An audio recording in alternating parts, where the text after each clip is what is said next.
All right, welcome back to another episode of the Ruck and Rise podcast. It is season 2, episode 3, and we have a very special guest, Cory McGregor, with us. If you don't know Cory, you should definitely be listening to his podcast, which is the Third Perspective podcast. And Cory is a police officer for, I think, close to 20 years. 18.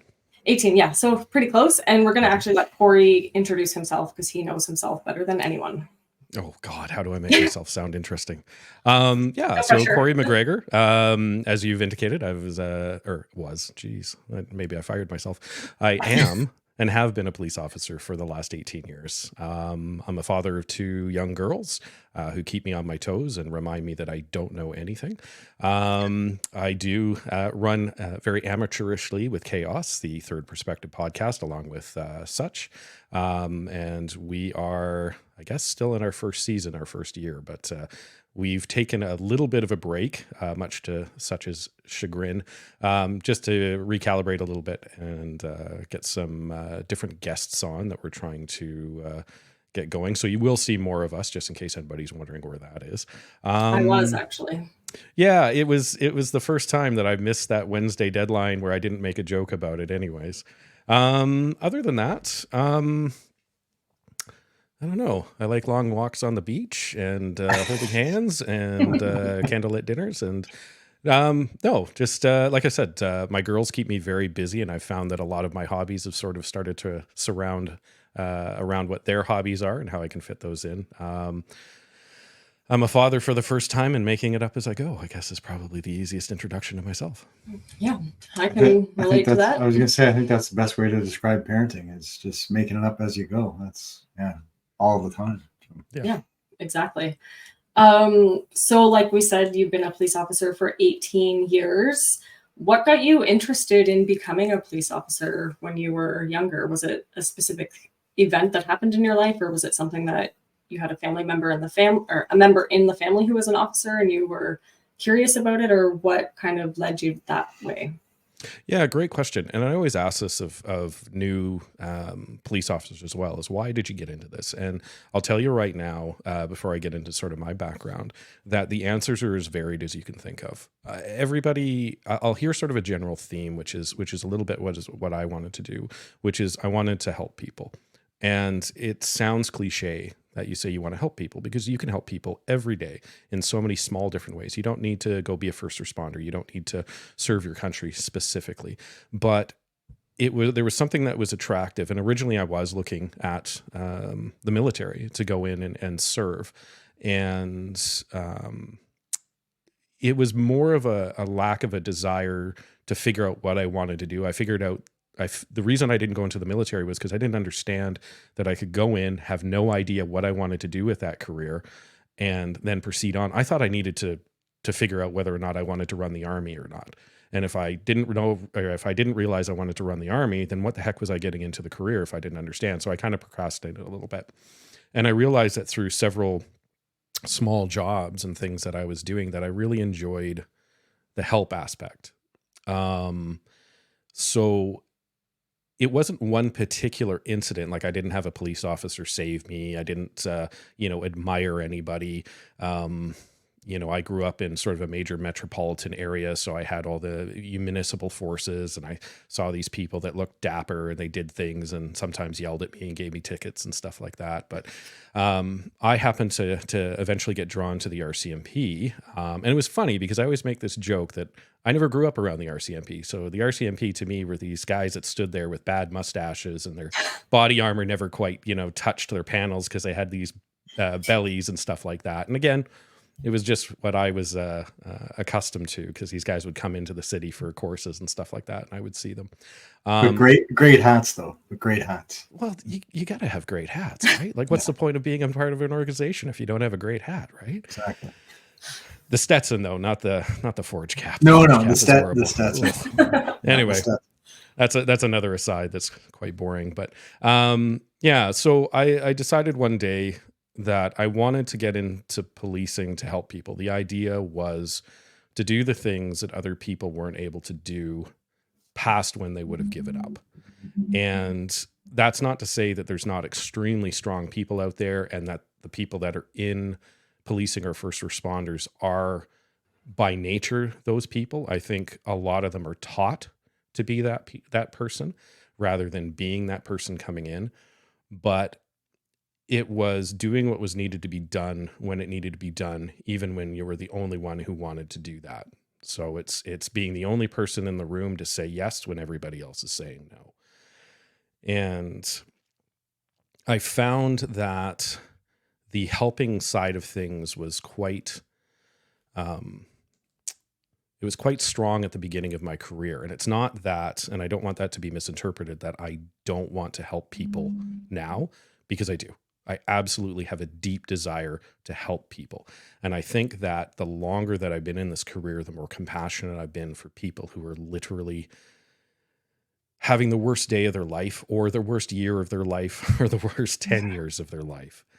And to understand that, again, if you understand that people are trying the hardest that they can every day of their life, and it's just turning out horribly for them every day, if you understand that you're coming at it from that, and yes, there are truly evil people out there, and yes, there are a-holes and everything else, but if you understand that to help somebody isn't to take away the problem that they have, but to be there with them while they're going through that problem, then I think you understand what helping people is. And I think that by doing that at the beginning of my career, I think it was a little different. It had evolved. The helping side was like solving the problem for them, whereas now, as like I said before, it's being there for them and trying to help them help themselves through that problem.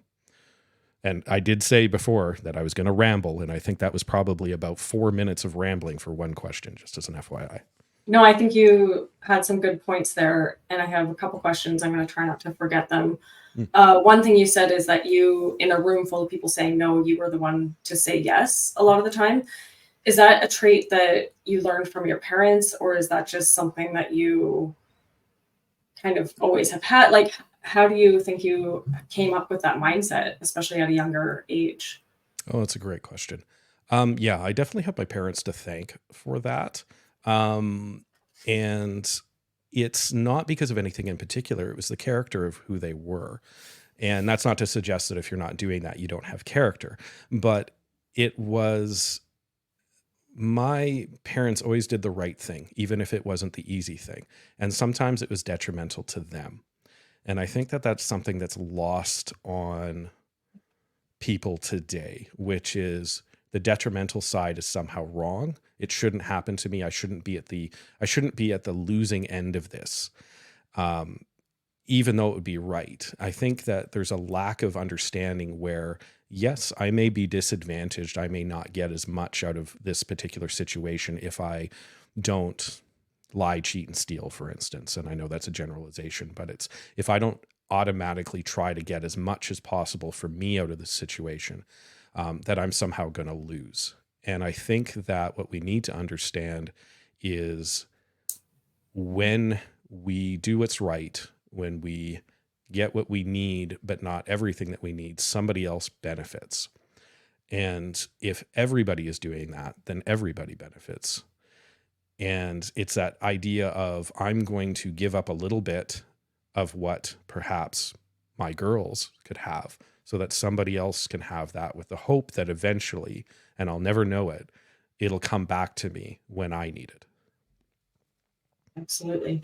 Yeah, I couldn't agree more with you, Cory. I'm a firm believer in that myself, and I think that you nailed it there with if everybody's trying to do the right thing, and it takes effort. It does take a lot of effort to do good things, and it's easier it's easier not to do good things, and not to be that person and step up to the plate. But you're right, if everyone is on board with that mindset and doing the right things and want to pay that forward, then in the end, I think that it eventually it does come back. I think it comes back to everybody that's trying to do the right thing. So I couldn't agree with you more on that. Yeah, it's and again, I wanna let people know, especially people who are looking at first responders. Maybe they don't understand them. Maybe they've had a bad experience with them. Maybe they're thinking of becoming a first responder in whatever way. Is that saying yes in a situation when everybody else is saying no is often doing the thing that is the toughest. And it doesn't necessarily mean that it's the most amount of effort. It doesn't mean that you're lugging cars on your back and walking around and proving how tough you are. Sometimes it's sitting with somebody who's lost a loved one, and everybody else says, "Okay, we're out of here. We got to go," and you're like, "Nope, I'm going to stay." And it's tough because I'm dealing with stuff myself, and this brings up a lot of things for me, and it's disadvantages for me to sit here because it's tough on me, but I'm going to take that time. I'm going to sit with somebody. I'm going to be there with them. I'm not going to solve this problem for them, but I'm going to be there for them.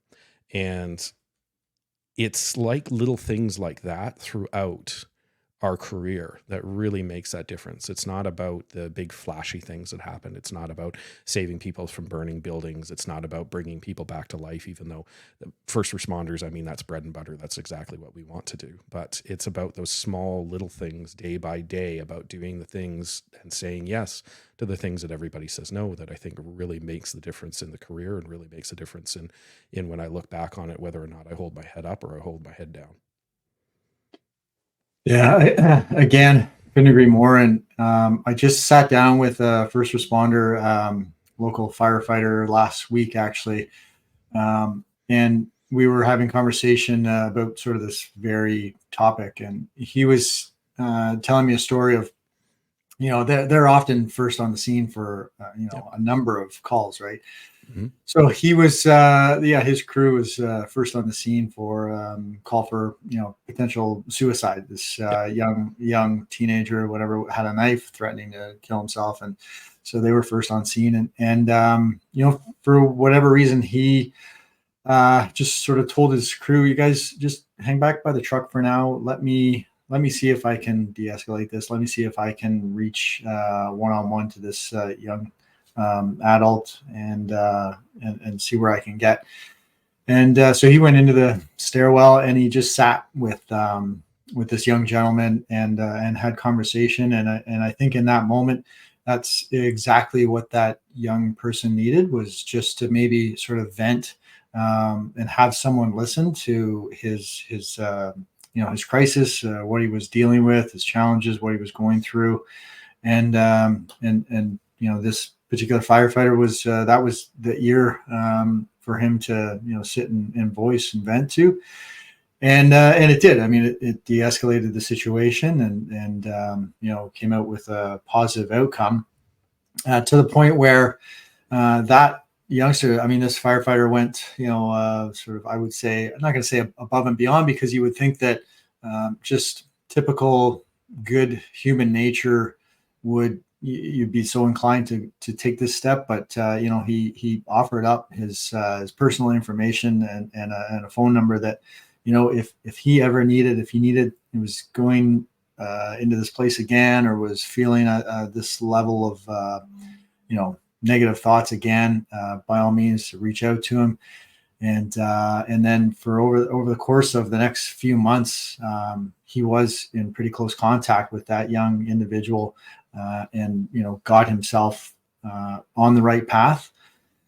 And then to the point where years go by, and I think, from my understanding, he just he reached out again not that long ago, just to sort of say, hey, I'm not in a great place right now, and but he felt trust, and he felt comfort in knowing that there was someone that he could reach out to. And it may have been, at the time, I'm sure that was the only person that he felt that would listen to him. And then obviously for months after that, it was still, I think, maybe the only person that he trusted and felt that he could reach out to. And enough to the point where years later he still felt that connection. And that's a valuable lesson there, that you can really have a big impact on somebody with just just wanting to have a conversation with them and just listening to, just being an ear for whatever, they're going through. So I was very impressed with that particular story, and it just kind of hits home as to, doing the right thing, and saying yes when others may not. So Yeah, and to take it a step further as well, I think you touch base on something here that I think is lost on people sometimes in my profession, which is, I see you. right. And it's such a powerful thing to show somebody rather than just telling them.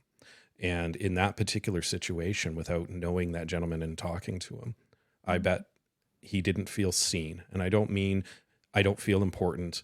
I don't mean nobody likes me. I mean, in the maelstrom that is life and the storm that often is constantly crashing around us, you have that point that looks at you and sees you. And you realize, I exist. I'm here. It's powerful because we don't think about that day by day.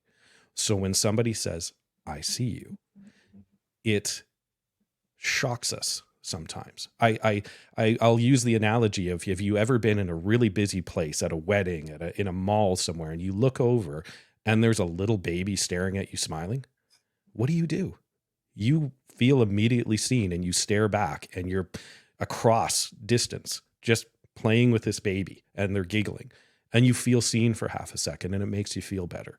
It's the same kind of idea, that there's a point counterpoint out there where you're like, for that minute, I existed in this universe, in this maelstrom of everything that's going on. And I think that we often lose ourselves and feel very insignificant and less than, and whispers of ourselves. And I think when somebody sits down and makes us feel seen, it's a powerful stepping off point. Yeah, it can be life changing or life saving, really. Like Dave and I were having this conversation the other night about how important professional therapy is, and seeing a therapist or mental health clinician. We're not taking away from that, because that is important and it has value. But what the problem is, or one of the many problems, is that it's so hard to even see somebody like that, because the waits are too long. Even finding the information, like if you're really in a dark place, even like looking up the information on the computer might be too much for your mind. Exhausting. It's exhausting, even just thinking about it. And then you end up calling them or emailing them, and you never hear back, or it's too late, or something like that, or you can't afford it. Like there's just so many issues. And so we were kind of just talking along the theory of how the term therapy can mean so many different things. Like it can be going outside for a walk. It can be talking with a friend at your house, or talking on the phone to a friend. Like that, in my mind, I think the word therapy, at least to me, it means something different than just professional therapy one-on-one with somebody. And I think because it can just be so life-changing, and people need that, right? We need that connection, in-person connection. I mean, the internet is amazing and a great tool for so many reasons, but it can also be so overwhelming and detrimental to so many people too. So it's like we're really, really trying to enforce just the positive impact that meeting in person can have, and that therapy doesn't need to just be for certain people. It can be for everybody, but it can mean so many different things. Oh, for sure. And again, I can only talk about my journey through therapy. Therapy itself isn't the solution. Therapy is a tool in a toolbox that should hopefully have more than one tool in it. Now, maybe at the beginning, you've never had to have tools before. You go to the hardware store and you look up at that wall and you go, I have no idea what any of this stuff does, and I don't know if it's useful, right? It's never worked for me before. I've never needed a spanner. Why do I need a spanner now? And somebody says, no, it's a really good spanner. And you go, that's fine. I don't know what the hell it is. So you may literally be sitting there and somebody goes, here's a screwdriver. You need a screwdriver. I'll show you how to use it. Here's your toolbox. And you go, okay, great. Well, you're not going to solve every issue that you have with a screwdriver. You're just not. You're going to need additional tools. But it's not until you start using that screwdriver, professional therapy perhaps, where you realize, oh, I need a hammer. I need a ruler. I need some wrenches. I need all these things. Oh, look, I think I actually know how to use these things. I'm getting outside. I'm connecting with people. I'm doing all these things. So professional therapy absolutely is not a solution or answer to every problem that you're ever going to have. What it does is it allows you, as I've been told, to start solving your own problem. Mm-hmm. All they do is get you to look at it and say, well, what would you do? And I go, I don't know what I do. That's why I'm coming to therapy. Why are you asking me? You should be telling me what to do. And they're like, we don't tell you what to do. Yeah. We let you figure out what to do, what's best for you. And we talk through it with you. And I'm like, oh, okay, fine. You're not going to do my work for me. I'm going to be quite bitter for a while, but I guess after a certain amount of time. But yeah, if you don't have those other tools, if you're not getting outside, if you're not connecting with people, if you're not talking with people, if you're not expressing yourself, that's a big thing that I found going through my thing, is expressing myself. And I don't mean verbally. I don't mean walking around and telling people I got a lot of problems with them and they better sit down and listen to them. But I mean something as simple as why I do the podcast. It's an expression of creation. And yeah, it's a podcast, man. We're not solving world problems on this. We're listening to ourselves talk. But it's an expression, and it's something I can put out there for my daughters to look at. If they ever want to know who their dad was, at least semi-professionally sitting on this camera, they can watch that. It's a creation. It's nothing that I don't get anything out of this. I don't get in a monetary sense. I don't get anything out of this. Mm-hmm. I give, but I get so much. Even though I just said I don't get anything out of it, I give, or I get a lot out of it in ways that I don't know until later on. So I think that as long as we have all of those tools and all of those things, that we have a chance. Again, all of that is not an answer. You can have everything set up and still fail. And that doesn't mean that you've failed permanently. It just means you failed for this particular amount of time. So yeah, anybody who's thinking about professional therapy and thinking that it's going to be an answer, it's not. It's simply a tool. And you may fail several times. I've had people that have gone for therapy and completely clashed with their therapist after a little while. And it wasn't arguments. It wasn't anything. It was just the way they connected with that person. So anyways, long answer short. No, it's good. Yeah, and you mentioned something at the end of you may clash with your therapist, and we had Kendra on the show a while back, who helps us in the background scenes with our podcast here, and she mentioned exactly that point, that initially when she went for therapy, that particular therapist, there wasn't a strong connection. And I think she was, kind of almost ready to give up on therapy. And so, and to a lot of people, that would be a full stop, at that point, if they, thought, okay, I'm going to try this with this therapist, I'm going to try this counseling or therapy or whatever. And if it doesn't mesh, that may be all the effort and all the energy that they have. Yes. And it may completely stop at that point, and they may not kind of rediscover or reintroduce themselves to another therapist that may, connect with them. And, thankfully for Kendra, she wanted to look ahead and look further into, connecting with someone else or trying it again and putting that energy and that effort into, a second chance with counseling or therapy. And it worked out, which is great. But a lot of, like, to my point, a lot of people, after that, initial connection, if it's not there and if it's not the right vibe, then they may be completely exhausted at that point, and the energy might not be there, and they might just say, well, I tried it, it didn't work. Wasn't for me. I guess, it wasn't for me. Yeah. I guess, I just do something else, or maybe not. And then they're stuck. Right. So. Well, and there's a difference, and just as a side note, something I had to convince somebody very close to me about is your therapist, if it's not working, they're not going to take it personally. Don't worry. You haven't disappointed somebody just because you're asking to be put in contact with somebody else. They're 100% fine with that. They'd rather be with somebody that they're connecting with than not. Don't show up just because you don't like making people unhappy with you. But yeah, sorry, Dave, go ahead. No, I was just going to say, I was a massage therapist for 22 years. And I said that many times. I don't claim to be the massage therapist for everyone, and that I can, fix your injuries or get you back on your training schedule or whatever, because, I am the only set of hands and the set of toolbox that's going to get you on track. Absolutely not. there's a therapist, in this community. There's someone for everyone, and I don't claim to be it. And if it's not working, if the treatment's not working after 3 or 4, treatments, I always reassess. And if we're not getting progress, then you know what? I'm more than willing and more than happy to refer to someone else in the community that I think that I know where there might be a good connection, and they might have the tools in their toolbox to help get you on track. Because at the end of the day, we should all be in the same team, right? Where we just want to see that individual improve in their life, however it is, whether it's physically, mentally, whatever it is.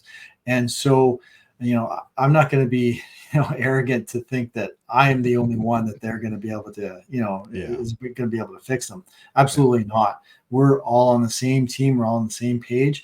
And I'm certainly going to refer to other therapists that I think, might get them on track. And I think that's how it should be, regardless whether it's, mental health, therapy, counseling, whatever it is. We're all on the same page. We're all trying to achieve the same goals. So. Yeah, the incident is the problem, not the person. That was a big thing that I was told. We're never against the person. We're all against the incident or whatever the issue is. I did want to touch base on something that you'd sort of talked about a little bit, about the energy being put forth. And I know Ali mentioned it as well. I want people, and it took me a long, long time to understand this. There's a difference between effort and capacity. So what I mean by that is you can be giving 100% effort into something and have very little capacity to actually put it forth into the world. So what do I mean by that? So as we get ground down, as we deal with things like mental health, physical injuries, being overwhelmed at work, at home, things like that, we can still be giving 100%. But the output that's coming out can start getting smaller and smaller and smaller. So when we go off to training in Regina, we go for 6 months, and you start off, you're 100% giving 100% effort. You are running as fast as you can. You're doing a 50-meter dash and a 40-meter gym sort of thing, and you're going as hard as you can. The problem is you're not very efficient at it. So all this effort is just wasted out into the ether, but you're giving 100%. As you go on, the training is designed to break you down. It's designed to make you do more with less, if that makes any sense. And at the end of training, you will be giving 100%, but it's probably only going to be about 75% total. But your efficiency is much higher to make up for that. Now, the problem is that we get very accustomed to doing that in our lives. So we're still giving 100%. The effort going out is only about 75%, but we're very efficient at it. But the problem is that we don't keep feeding back into ourselves. So we don't keep feeding back into that energy that allows us to keep going. So our effort, while 100%, the capacity keeps going down and down and down. And then you get to a point where you say, I don't make any difference. I don't make any difference in this world. I come and I work as hard as I can in my marriage. I come and work as hard as I can for my kids. And it's not moving the needle at all. I go to the gym and I try my hardest and it's not moving the needle at all. I don't understand what's happening. What you need to understand is it's not the effort that you're putting in. It's the capacity that you've built into yourself over years and years and years of doing this simply may have been ground down. It's like taking a small cup of water, filling it up to the brim, it's 100%, and throwing it on a fire. You have given 100% of what you can, and it didn't seem to make much of a difference. It's not because of you. It's because the capacity, that size of that cup, has gotten so small over the years that you haven't noticed it. So you're throwing 100% of the water you have available onto that fire, and it's not doing a darn thing. So I did want to make that little bit of comparison there. No, I like that. I'm glad you said that. And I have a specific example that we can use. So the other night, I was not having a great day. I was just kind of grumpy and feeling really down. And because I think I'd just been giving and not filling my own cup back up for that day or whatever. And I was feeling really down about Jocelyn and my brother and stuff, as grief kind of comes in waves. And I was just feeling real down. And it was bedtime, and Josh usually has a very good bedtime routine, but he was fighting it. And I actually said to him, Josh, I do not have, these were the words I said, I do not have the mental capacity to do this with you tonight. And if you can't do it with me, Dave is here and I'm going to go for a walk and Dave will put you to bed.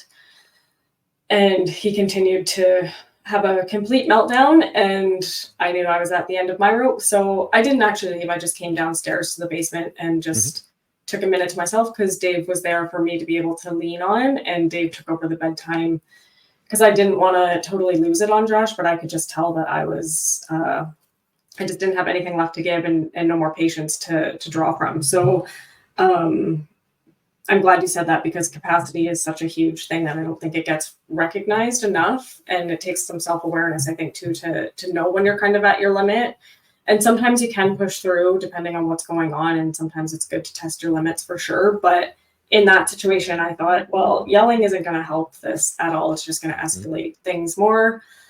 So Dave did bedtime, and Josh was fine. And once he calmed down, I went back upstairs and apologized, and we moved on from it. So I just think it's a good thing to recognize and be able to talk about. I thought she did go for a walk though, and I thought I wasn't sure when she was going to come home again. Yeah, I did text him. I said, I'm just downstairs. Yeah, it's been 3 hours. Maybe I should check on Allie. Meanwhile, you're down there watching TV. I just having a nap. Yeah, exactly. Yeah. No, and you know what? Preaching to the choir, Allie. I have 1,000% been there. 1,000% been there. I literally talk people out of trying to kill me at work. I should be able to talk a 7-year-old into bed. I should. And them yelling and crying and screaming and having an issue is minor compared to what I deal with at work. Yeah. Minor. But it is 100% of my capacity. In fact, it's usually 150% of my capacity. And my effort is, don't say anything you're going to regret that's going to put them into therapy. Don't say anything you're going to regret that's going to put them into therapy, right? Don't yell. Don't do anything. Don't swear. Don't do anything. Turn around, walk away. You know what I mean? Like sometimes that's 100% of my effort. Like that's because my capacity is at 10% at that point. I'm at the end of the day, whatever. I was up at 4:00 in the morning. I was doing all this stuff. I was professionally yelled at for the entirety of my career for that day. And now I'm going to come home and we're going to deal with all this stuff. And you need to go to bed. It's the simplest thing in the world. You're tired. You are upset that you're tired. I have a perfect solution for you. Why don't you go to bed? I don't want to go to bed. I understand that. I understand you're tired, but I need you to go to bed. I don't want to go to bed. I am at the end of what my capacity for logic is then at this particular point. The conversation is over. Like there's no. And I'm starting to feel that thing rising up where I'm like, okay, I can make you go to bed, but that's not going to do well. What can we do? Right. So to recognize that. And then, as you said, we have to be self-aware and we have to go, okay, is this a bad day, a bad minute, a bad second? Or is this something that I need to look at and reinvest back in myself? So we're always guilty as parents, as providers, as things like that, as saying, I can't take time away from somebody. I can't go for a workout. I can't go for a walk because I'm not giving to my kids. I'm not giving to my parents. I'm not giving to my spouse. I'm not giving to siblings and family members.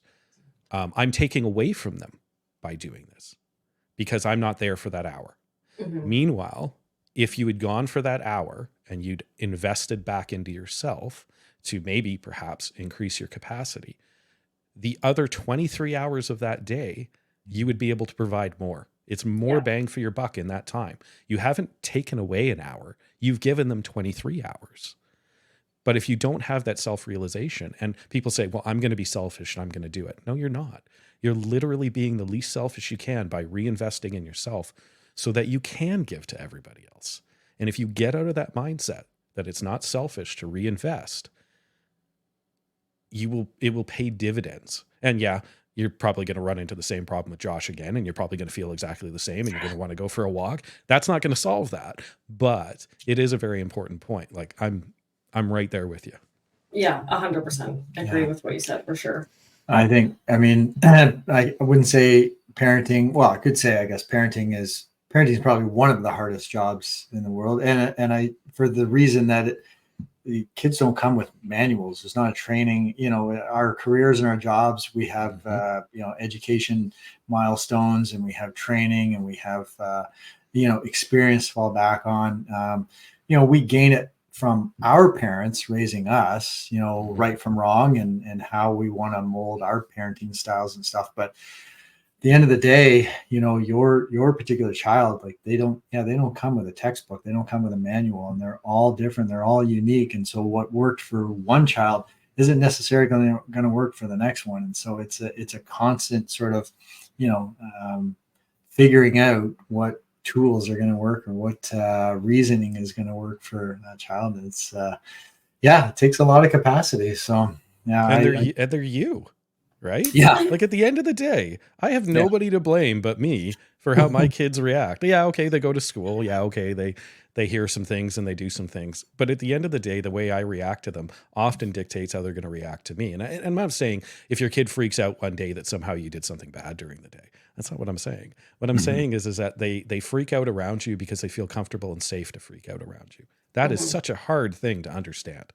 I know. In my job, one of the biggest things that I ever had to do, I'll tell you a story. So when we had our first daughter, they'll do the little rubella thing, and they'll take the blood and all the rest of it. And my wife was tired, so I said, no problem, I'll hold our daughter while the nurse does this. And the poor nurse, I don't know what it was that particular day, but she kept having to prick my daughter's foot, and my daughter was shrieking and shrieking and shrieking. And she's like, oh, no, I'm sorry, I don't have it. I have to prick her foot again. I'm like, okay. And then she pricked it again and pricked it again. And it was like, I could feel this warmth rising up in me. And my daughter screaming in my ear. And I thought, I need to hand my daughter to my wife, because I'm going to want to hurt this nurse in a second, because she's hurting my daughter and my daughter is screaming. And the only time that I've ever had people scream like that is when they've been in, horrible danger, or somebody's hurting them or something like that. And it triggered something in me that I didn't realize. And it triggered that part of me that says this needs to stop because people are being hurt. Nobody was being hurt. My daughter was not being hurt. My daughter was unhappy. She was getting her foot pricked, but I'll tell you right now, she doesn't remember that at all. I'm the only one who sits back and remembers that. But we have this thing where screaming and yelling and stuff like that will trigger us. And I don't mean trigger as in a negative way, but it will invoke something in us that we either don't like, don't want, or don't understand. And if we can sit there and say to ourselves, this person is shrieking because they feel safe enough to shriek around me, then you're kind of like 5% of the way there. You know what I mean? It's not going to solve the problem, and you're going to want them to stop shrieking. And as one therapist told me, she said, I've literally sat there with my 5-month-old yelling, shut the fuck up, excuse the language. But like, she's like, you're not a bad person for thinking some of the things you did. She's like, if I'm a therapist and I'm yelling that at my child and had to go walk outside so I didn't hear her crying anymore, those sort of things. But yeah, they're basically us. So I often think that my youngest is particularly sarcastic in the way that she deals with things. And I'm like, I wonder where she got that from. And the other thing to think of too, when we're talking about parenting or anything really, is it's always the easiest thing to do when my wife is doing it or when I think back on how we did.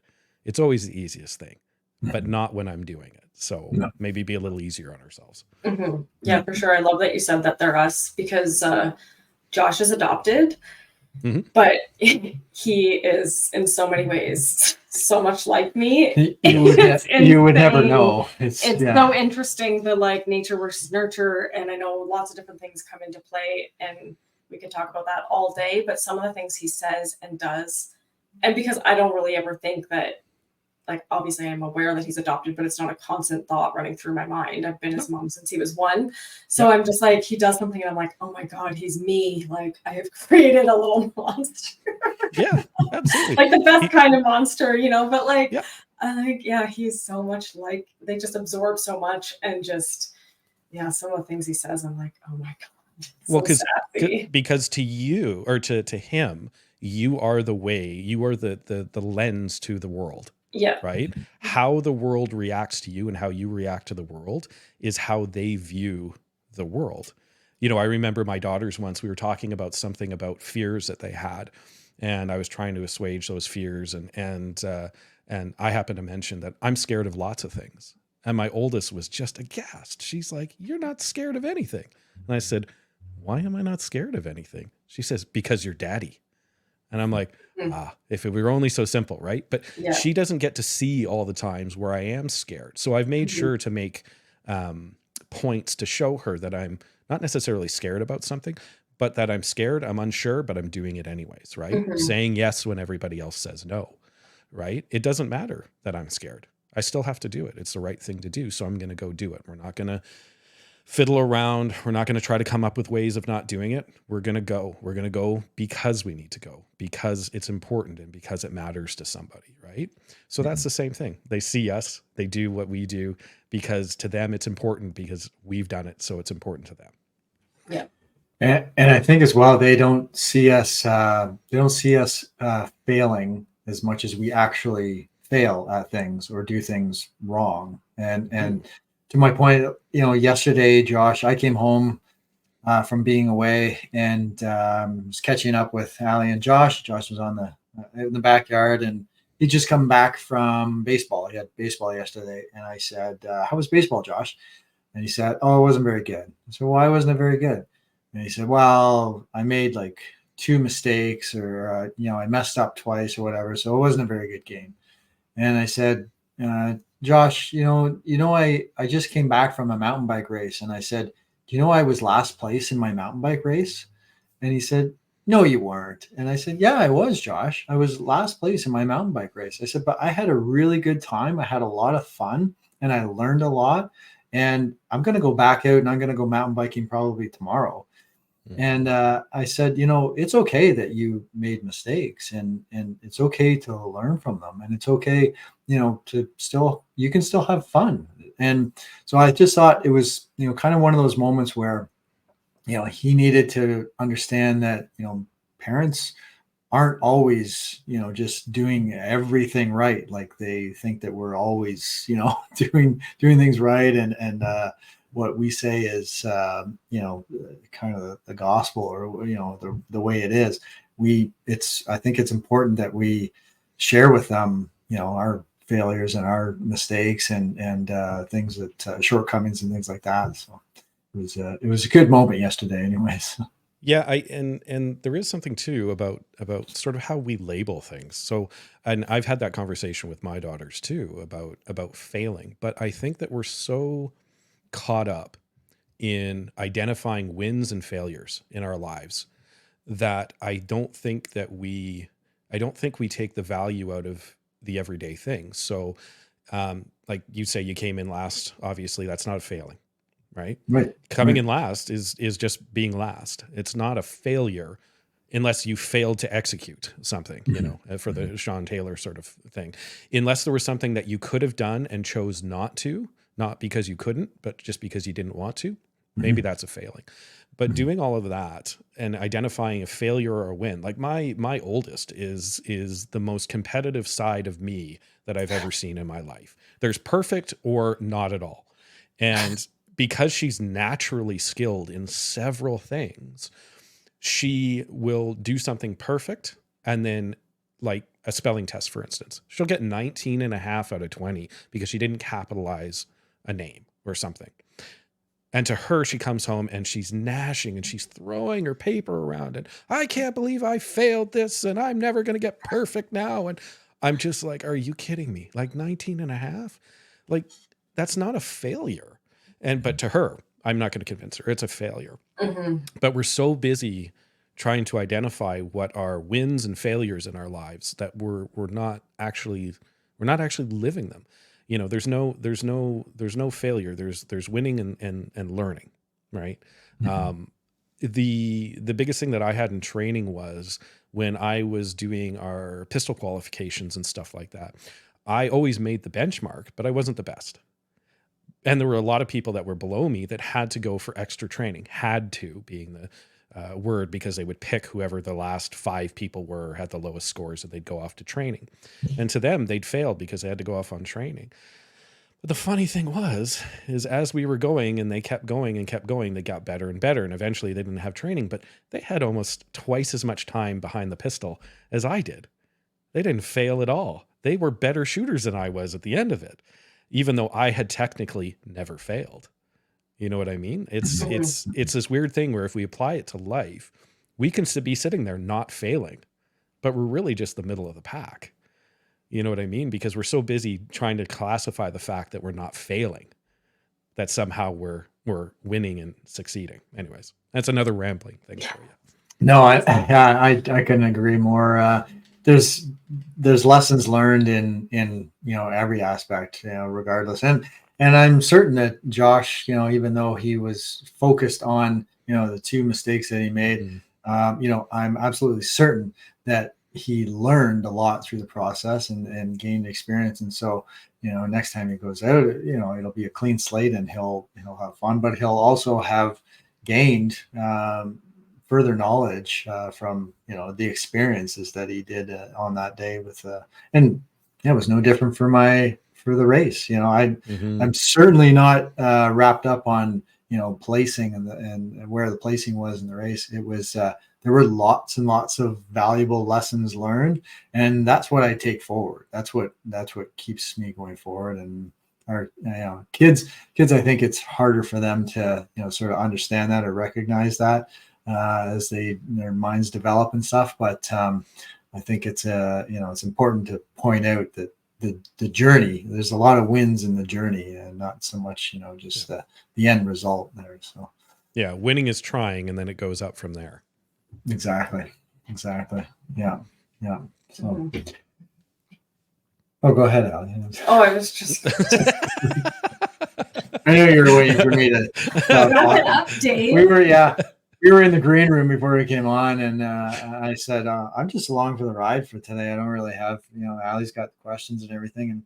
And here I am just rambling away again. So, just taking over. Yeah. It's all you. Now I got sidetracked. I have so many questions. Cory, just while we're still kind of on the topic of family, how do you and your family navigate the shift work and that type of thing? Like what works for you, what doesn't work for you, does it work at all? Because I know that can be a lot of people deal with that. So I'm just wondering if you have any tips that you can share. Short answer, badly. Long answer, I'll get into it. It's a funny situation. So if you have somebody who has a set schedule, it makes life a little bit easier, but it can also have negatives when it comes to balancing. So there is no balance. I work nights, I work days, I work every day of the year. I work holidays, I work birthdays, I work Christmas, I work funerals, weddings. I am allowed to take time off work, as much as that sounds like I'm not allowed to, but a lot of things that are out of my control dictate that. So whether or not we have enough people who are on, whether or not there's something that's a project that's ongoing, whether or not I'm in a supervisory role that day or not. There's a whole lot of things that dictate it for me to even be able to get a day off. But with first responders, we never take a day off. There's always somebody working. There's always somebody who has to respond.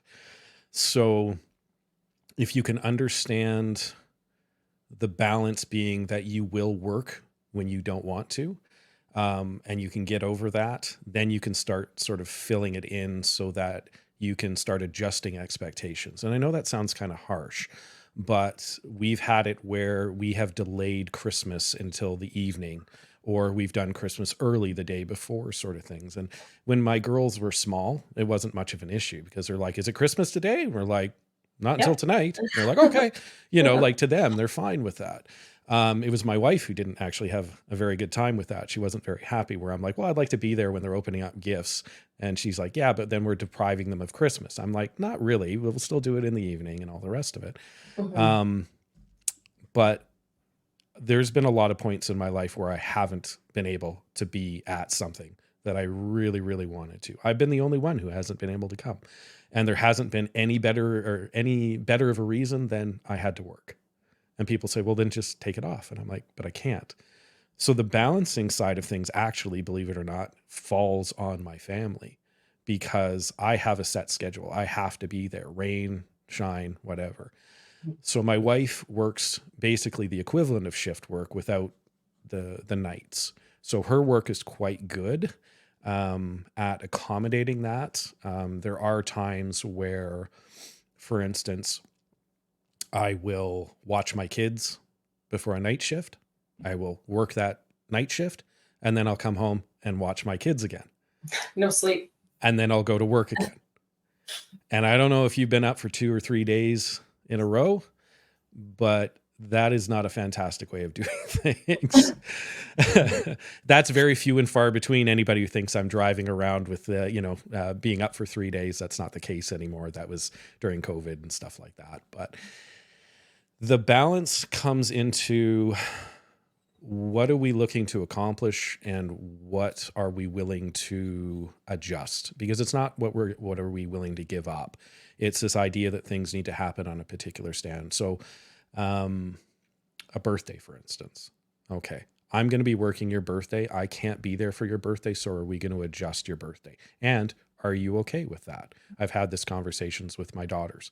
Sometimes they get 3 days of birthdays because they get birthdays with us, which are early, birthdays with grandparents, which are on time, and then birthdays with friends, so to them, they're just like, yeah, absolutely. 100%. 3 days of birthdays rather than one. Absolutely. I'll do that every day of the week, but they've had to adjust to that. And not everybody deals with that well. I realized I've also been rambling significantly here. So let's get back to what you're saying. How do we balance this? It often falls on the spouse in my particular, profession and my organization, if I must be blunt about it. Anybody who is in a rural area, anybody who's not in a major center, anybody who is away from things like childcare or family members, specifically in my organization, because we are everywhere in Canada. And a lot of that is not a major urban center. And in this day and age, we need 2 incomes to survive. That day of having somebody go off and somebody stay home isn't a reality. So there's a lot of juggling, and it can cause a lot of stress on families, and it can cause a lot of friction in some cases, especially in my particular situation, and even maybe in the military situation where the organization has hired me. They don't care about my spouse. And I know that sounds harsh, but they didn't hire my spouse. So whether or not my spouse can find work, whether or not my spouse has to drive, in our last detachment, for instance, my spouse needed to drive an hour each way, providing that there wasn't snow on the ground, which there was 6 out of the 12 months of the year, providing that there wasn't accidents on the highway that I was blocking off, providing that there wasn't summer traffic. And she worked an hour out of our town in a major urban center. And our child was there for childcare. We paid through the nose. For childcare. Like, basically it ended up being that my wife was basically working to provide childcare for our daughter. Now, obviously there were additional benefits to it. Otherwise, what would be the point? She'd just stay at home. But she also had a career that she needed to keep going. She also had a career that she needed to develop and continue on. And she wasn't just willing to be staying at home, not doing anything, going crazy in a town where she didn't have any friends and no family. But she agreed to come along to allow me to progress my career, as it were. So I had to give up. I had to make sure that to provide that balance, I needed to make sure that I was doing everything I could when I was at home to sort of make up for that, because we often, and again, I can only talk about my profession, we often forget about the people that are holding up everything that we're standing on top of in order to do the things that we need to do. Because to us, we're like, oh, super balanced. It's super stable at home. I don't know what you're talking about. Meanwhile, there's your spouse trying to hold up something, on really shaky arms that they're not telling you about. Yeah. So the balance is there because you're like, oh, it's fantastic. My career's going great. Everything's going well. Yeah. My family's happy. Meanwhile, my wife's getting crushed by all of it. And I haven't said anything, and she hasn't said anything because she knows how stressed I am at work.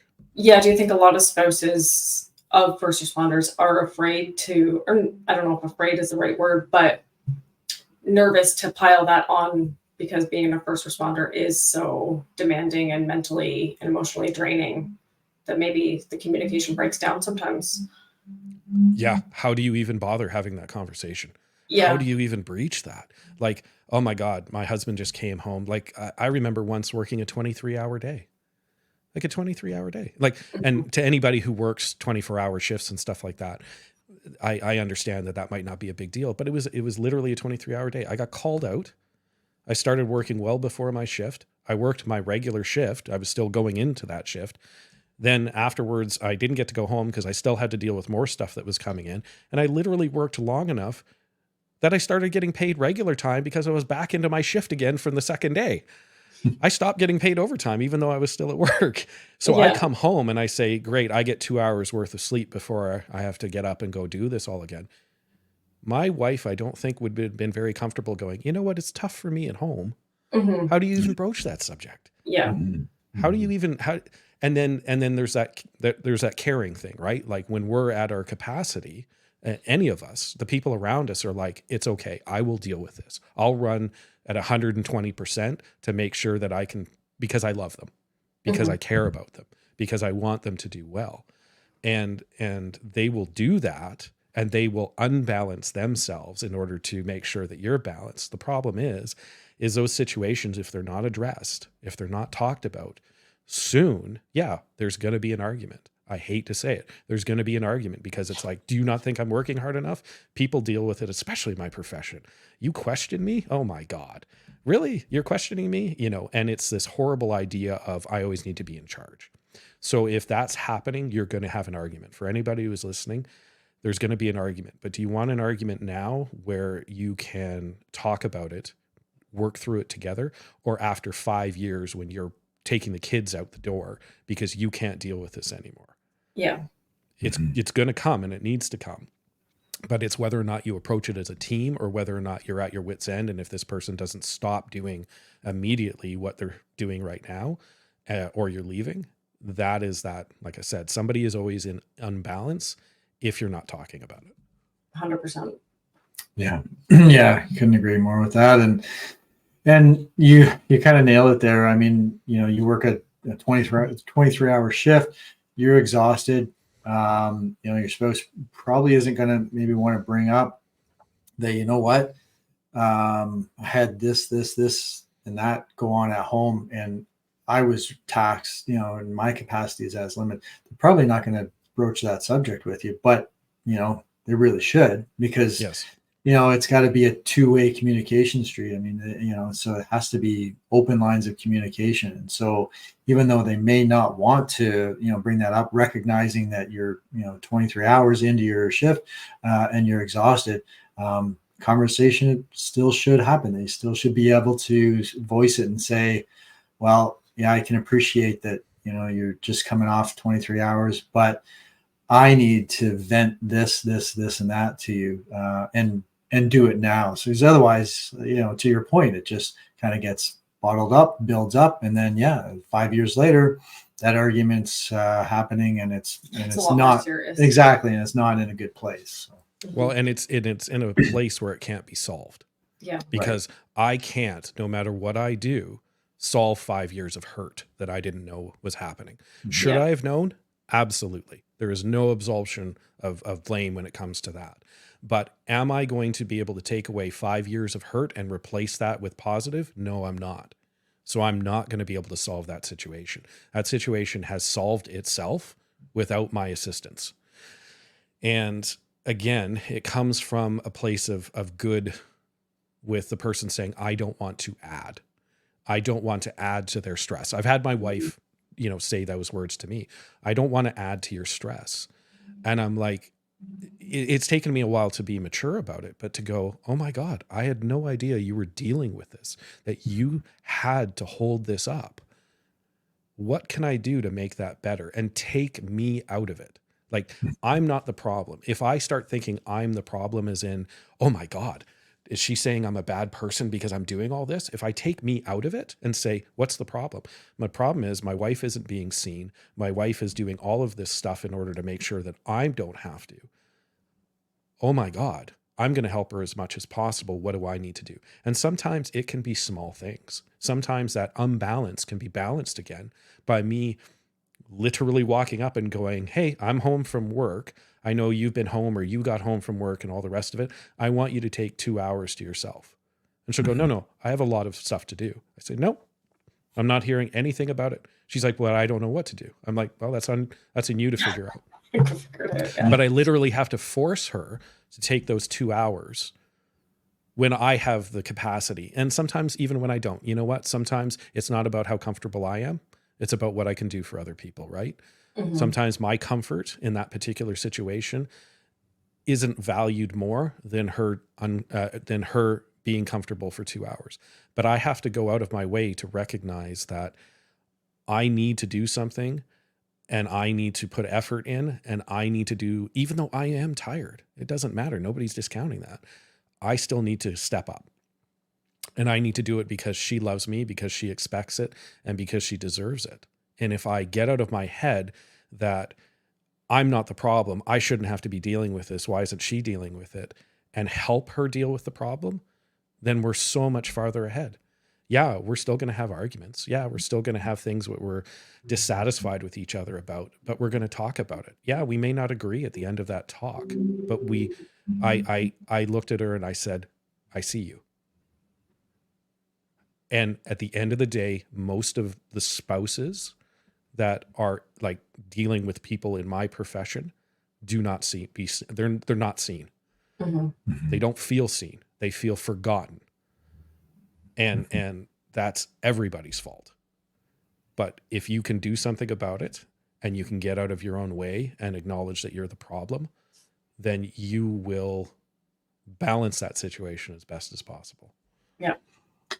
Yeah, I mean, people have to remember that I think you chose one another as a partnership, as working together, and so you want to balance that as much as possible. So it's not always a take. It is a give and take situation, and so you want to support that partner as best you can, even if you're exhausted on your end. You need to recognize what they may have experienced while you've been away, and offer up, as you say, 2 hours, just, go do what you need to do for 2 hours, whatever it is, and offer that break. And I mean, I'm sure you can attest this, and go a long way. And then they are seen, they are heard, they're valued, they are respected, and they understand that they have a partner that they know that they can count on. Even recognizing, even knowing that they have gone through a tough day or a long day, they know they can still count on you to, offer up some time, or whatever it may be. It may just be an ear to listen to, so they can vent to. So, yeah. And again, my wife met me after I was a police officer, and her father had been a police officer for almost 35 years. Like, this is not somebody who didn't know what she was, quote unquote, getting into when she was becoming involved with me. This is not somebody who didn't have an idea of what it was like. I feel deeply for the couples that go through this together, where one of the spouses becomes a first responder and the entire family has to adjust, and that balance needs to change. Maybe the focal point changes in that balance. But my wife knew exactly what she was getting into, in a way, because she already had her father do that. So she grew up moving and missing, birthdays and things like that. But it was still a struggle for her. It was still an adjustment, because it was her who was going through it. And if I don't acknowledge the fact that, okay, yeah, you know what, I have a tough day. Show me one person who goes to work that doesn't have a tough day. Like, I can't think of somebody. Maybe somebody will hold their hand up and I love you, I wish I could do your job. But show me one person who doesn't go to work. It doesn't matter what they do. You work at McDonald's. That's not a dig at McDonald's. But man, you're going to have some long days. You're going to have some tough days. Yeah, okay. It's not people trying to kill you, I hope. You know what I mean? But I'm, for even somebody like me, I'm not in country somewhere away from my family. You know what I mean? I'm not in a foreign country doing something of which I have no control over. I'm not, one of my friends is a vet, and she was explaining to me how one of the highest suicide rates is in veterinarians. And I was like, well, what do you mean? And she's like, well, think about it. You have people bring their loved pets in, people that they consider their children, and you could save them. You have the technology, you have the ability, but they don't have the money to pay for it. And you have to put them down. And you have to take this person's child away from them. And I'd never, ever considered that before. Meanwhile, I'm thinking, okay, vet's just a little doctor. You know what I mean? Get the dog to cough and whatever and give him some pills and off you go, because I have no idea. But the idea is that everybody is going to have a tough time. And if I can acknowledge and get past the tough time that I'm having for the balance of my family, and simply acknowledge that the other person across from me has also had a tough time without comparison, without bringing me into it, the great thing is that she is going to start, when she has the capacity, she's going to start doing the same for me. She's going to acknowledge that I've had a bad day. She's going to see if there's something that she can do. And you know what happens when we're working together as a team? We're both spending all of our energy making sure the other person is doing well. I'm getting looked after. I don't have to look after myself. She's doing it. I'm looking after her. She doesn't have to do it for her. And we both feel seen. Mm-hmm. It's about the best way of maintaining a balance that I think that you can do. And you're going to screw it up. You're going to screw it up. Yeah. So it comes back to like that compassion piece, right? Like you take that to work, but you also have the compassion piece at home and with all of your interactions. And the more compassion you have, I think we'll all be better for it.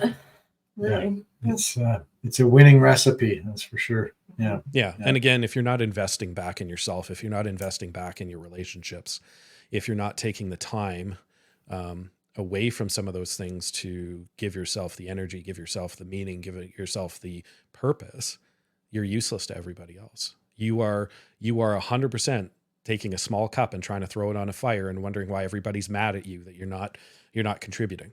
Mm-hmm. You know what I mean? And it's, again, if you can take yourself out of the situation as to why somebody's upset with you. Chris Voss has a book, Never Split the Difference, and he's an FBI negotiator, or was an FBI negotiator. And he talks about acknowledging the feeling or the incident by showing empathy without necessarily agreeing with it. So I see, I feel, I believe. I see that you're having a hard day. I see that you're crying. You're not saying you shouldn't be crying. Why are you crying? That's stupid. But I see that you're crying. I feel that you've had a tough day. I believe that you're at your limit. If you take yourself out of it and you make it about the situation or the problem or the incident and not make it about you, you will solve that problem. If you make it about you, then it's, well, I feel bad about the way that makes me feel. I feel bad that my wife is upset about this. And I feel bad that she's saying that I haven't been compassionate about things that she's been doing. I'm not that bad of a person. Therefore, I reject her viewpoint on this. Well, now we're done. Yeah. Right? That's how divorces start, right? Yeah. Because I completely disavow what you're saying because I couldn't be that bad of a person. She's not saying you're a bad person. She's saying she's upset. She's saying she's crying. She's saying that she doesn't feel supported. She's not saying you're a piece of crap, but you're interpreting that. And now you're defending yourself from that point, which is not dealing with the situation at all. Yeah. Exactly. Because then you actually haven't seen her or heard her or any of the above. Yeah. You've just made it about yourself. So yeah. Boy, I love where this went. I love where this conversation went. I know, Cory, I feel like we could talk to you for another hour. Maybe we'll have to have you back on the show because there's a couple things we didn't get into, but we're just over the hour mark. So I think we'll wrap it up for now, but we'd love to have you back again. Yeah. Any final thoughts before we sign off, though, Cory? Ooh. I just opened up a whole new. The one thing you could have warned me about is you'd ask me what I was thinking about something. Just remember that there's never the perfect time to do anything. You can plan and plan and plan, and I'll tell you right now, none of it's going to matter. The most important thing for you to do is do. Don't fail, do. Learn from it, move forward. There's never a perfect time to get married, despite what we do. I know I followed your guys' process and everything else, and it was fantastic. There's never a perfect time to have kids. There's never a perfect time to start a new career. There's never a perfect time to walk away from an old one. There's never a perfect time to ask for more from a relationship, from the people around you, and from yourself. Don't wait to be perfect to try to get into something that's going to make you better. 100%. Wow. Yeah. I'm really glad I asked for final thoughts. That was good advice. Yeah, that was great. Yeah. Thanks, Cory, for spending the time with us and sharing this great journey that we're on. So thanks for having me on. Yeah, we'll have you back soon. And everyone else out there, hope you're doing well. Take care of each other, and we'll talk soon. Don't forget to like and subscribe. Oh, yes. take This a has while. been a tip from Sean Taylor that we need to say this at the end of our podcasts. You can find us at Rock and Rise Podcast on Instagram and Facebook, and our email is rockandrise@gmail.com. And we love to hear all the feedback, good and bad, so feel free to reach out. Awesome. Okay, we'll talk to you guys Take soon. care. Bye. Later.